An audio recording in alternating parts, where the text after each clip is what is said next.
We all have an idealized image of Japan in our minds, a technologically advanced country with a rich ancient culture and an orderly, respectful society.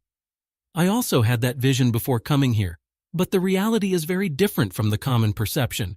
Before we begin, don't forget to like this video and subscribe to my channel so you don't miss any new content. Turn on the bell to get notifications every time I post. Now, let's dive into the reality of Japan beyond common perceptions. One of the main concerns in Japan is the declining population. With one of the oldest populations in the world and a declining birth rate, coupled with a lack of immigration, census data projects a bleak future. By the year 2060, it is estimated that Japan's population will shrink by a third. This demographic trend poses enormous challenges for the country. With fewer people of working age and an ever-increasing proportion of the elderly, the burden on the social security and healthcare systems will be unsustainable. Furthermore, the labor shortage will hinder economic growth and innovation. But the numbers are not the only alarming thing. High suicide rates, especially among young people, are an increasingly serious problem. According to official data, suicide is the leading cause of death among Japanese people aged 15 to 39. Relentless bullying, known as ijime, and intense workplace pressure push many to the brink. I have heard heartbreaking stories of people who simply could not bear the burden any longer. I remember a 16-year-old boy who took his own life after suffering years of bullying by his classmates. His mother told me in tears how the teachers ignored the constant abuse and never intervened. Another case that deeply impacted me was that of a 32-year-old businessman who threw himself in front of a train after working 18-hour shifts for months. In his farewell letter, he wrote about the unbearable pressure from his boss and the constant fear of being fired. These are not isolated stories, unfortunately. Suicide is a deep-rooted cultural and social problem that cannot be ignored in Japan. Some experts attribute it to the rigid social hierarchy, overwhelming expectations, and the lack of an adequate support system for those struggling with mental health issues. Despite recent government efforts to address this issue, suicide rates remain alarmingly high. Many Japanese people still consider suicide an act of cowardice or shame, making it difficult for people to seek help.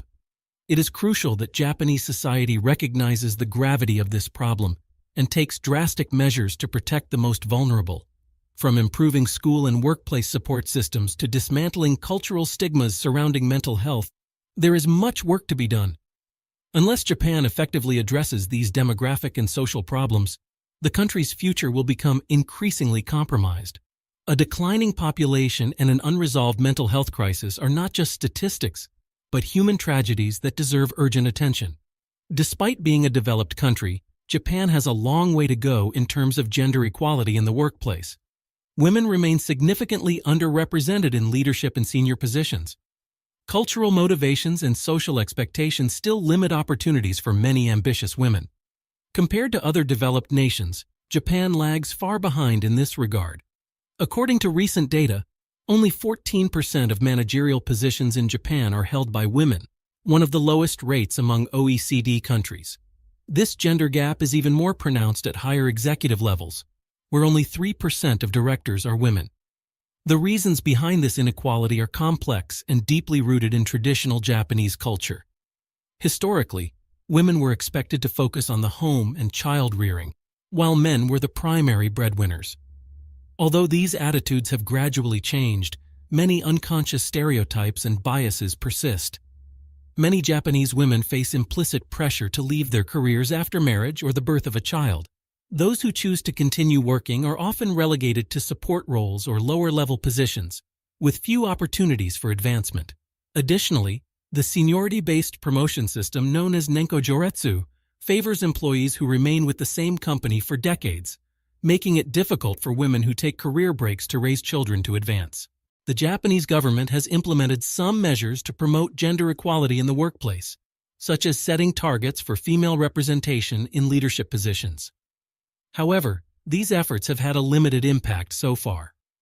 While countries like Norway, Sweden, and France have made significant strides in female labor force participation and equal opportunities, Japan lags behind. This gender gap is not only unfair, but also carries a considerable economic cost, as the country loses out on the talent and contributions of millions of highly skilled women. To achieve true gender equality in the workplace, Japan needs to address the cultural and structural barriers women face. From promoting family-friendly policies to challenging deep-rooted gender stereotypes, a fundamental shift in mindset and corporate practices is required. Screen and video game addiction is a growing problem, especially among the younger generation. I have seen alarming cases of people who practically live in a virtual world, neglecting their health, hygiene, and interpersonal relationships. Some have even died from dehydration or starvation due to their extreme addiction. I remember the shocking case of a 28-year-old man who died after playing video games non-stop for nearly a week. His malnourished and dehydrated body was discovered by his roommate, surrounded by junk food containers and energy drink bottles. A tragedy that could have been avoided if someone had intervened. This technological dependence has a profound impact on the social interaction and mental health of many Japanese people. It is concerning to see so many young people isolated, unable to establish real connections with others. They spend hours in front of screens, immersed in virtual worlds, while their social skills and empathy deteriorate. Experts warn of the dangers of this addiction, which can lead to anxiety, depression, and even suicidal tendencies.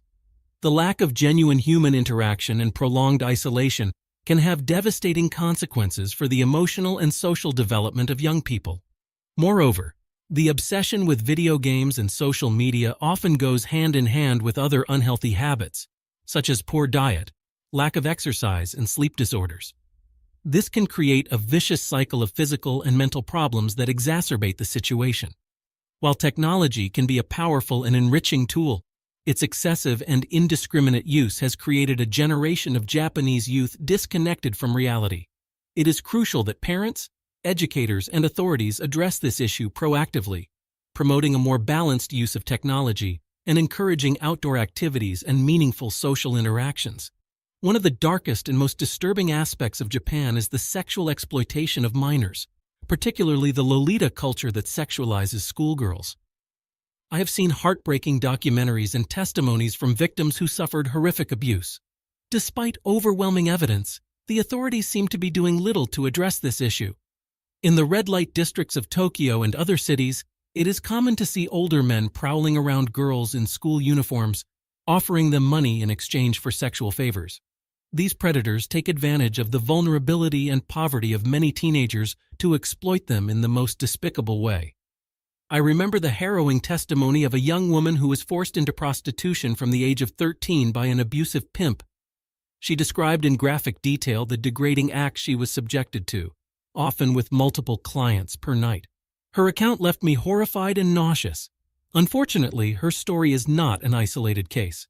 Human rights organizations estimate that tens of thousands of minors are victims of sexual exploitation in Japan every year.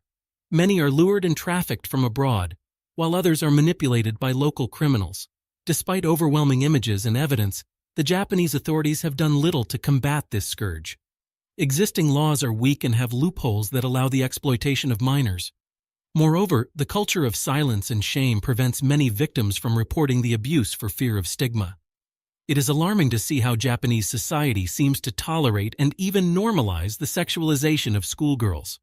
The Lolita culture has permeated the entertainment industry, with animes and mangas depicting young girls in sexualized situations.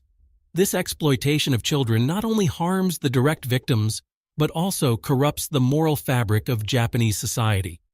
It is a dark stain on the reputation of a country that prides itself on tradition and respect. The authorities must act with urgency and resolve to eradicate this plague and protect the most vulnerable.